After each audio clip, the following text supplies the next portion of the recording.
She didn't want the pity, as she put it. She was strong. She was going to beat this. The two of us together were enough to get through it.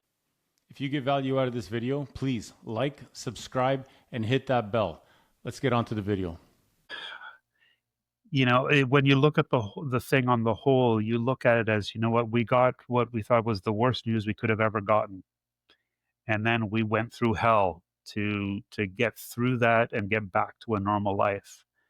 And then, yeah, chemo and radiation were so hard, and you felt like giving up. She felt like giving up sometimes, but no, we got to push through. We've got lots of life ahead. We've got children to raise. And then you make it through, and there's that sense of euphoria, that, what, I did it. I beat cancer. I have the rest of my life ahead of me from now, and I'm going to appreciate life better, and I'm going to live life. And then when you get that diagnosis of, there's nothing we can do other than provide you with, with comfort and pain management. But I did it. It takes a good while, and you realize it's like, but I did everything right.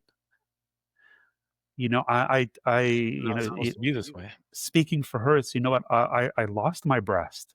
I did all the treatments. I had to lose all of my hair.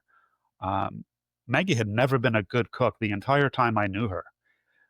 But when she was going through her treatments, she was all about anti-cancer foods. She cooked more in that 1 year than she had in the previous, 18 that we'd been together. She was so dedicated to, eating turmeric with every meal. And vegetables and smoothies every day, because those are the right things to do.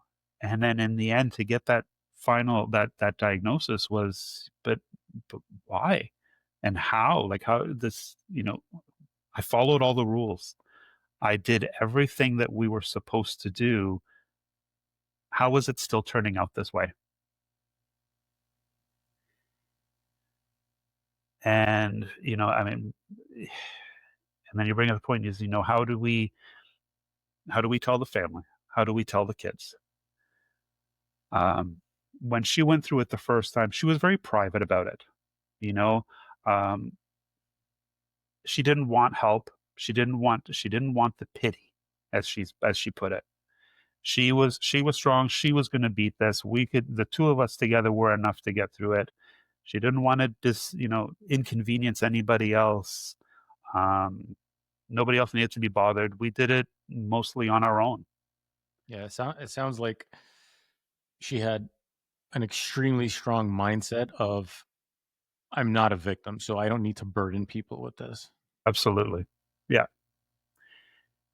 And when we got that last diagnosis, I remember thinking, you know what? We're not doing it this way again. I left her at the hospital the first night, and I got in the car and I drove an hour to her sister's house.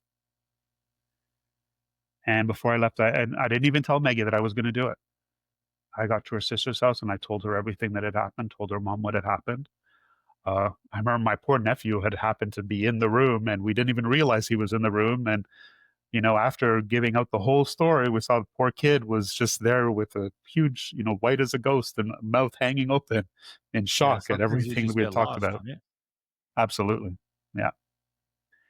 And in the end, we said, you know what, look, I told her, we did it your way last time. We did it, in private with no help. Sorry, this time we're doing it different. And, I brought in family. Yeah, I remember you and I having that conversation at the time. I remember coming to the hospital. Yeah. At that time. Yeah. And again, bringing a little bit of humor into the sad story again, I do remember, leaving her at the hospital, meeting with one of her oncologists. She had two. She had the chemo doctor, and she had the radiation doctor. And she loved her radiation doctor. And I will say that this doctor I thought she was just crazy.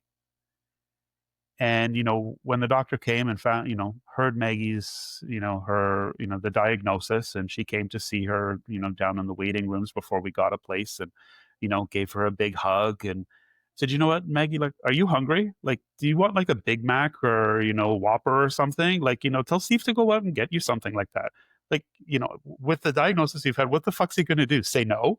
Right. Like, do whatever you want now. Yeah. Just go wild. If that video touched your heart and you got value out of it and you want to hear another piece, click here. If you want to watch the full episode and hear the whole story, click here.